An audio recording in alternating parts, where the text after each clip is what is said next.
Hinkley and Brad both had their take on the AFL, feel like they weren't getting as much, they were being left on hold, I think is the words that Ken used. Did you, as another long-term coach, is that the sentiment you share compared to what it's been previously in your time as a senior coach? I think it's really difficult for me to talk about that because I didn't see. Was that on a Fox program? Was it? Yeah. Do we want to do a little plug for the program? No. Yeah. If you want to Monday night. That'd be great. Yeah, exactly.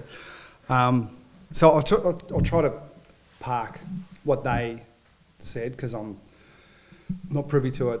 But I'm going to push back a little bit because, as I've said, I don't think anyone can accuse me of being an AFL sycophant. And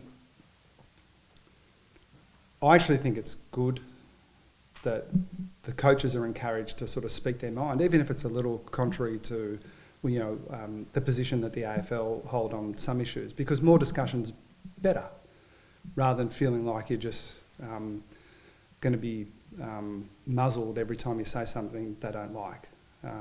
And so in that context, the feedback I've got from the AFL has been really positive, and we've had lots of conversations. There are some things behind closed doors that we just flat out disagree with. But that's okay. We're not after them to roll over on every view that we have, and I'm sure they feel the same way.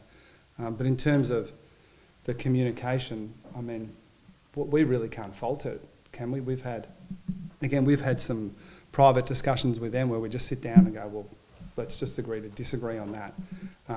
But we haven't had any situations where we've thought they just don't get back to us.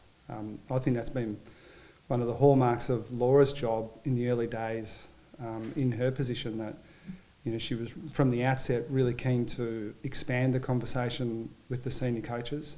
And again, having the conversation doesn't mean you're going to get your own way. And we wouldn't want it that way. We don't want people running the game who just roll over every time a senior coach gets annoyed at something.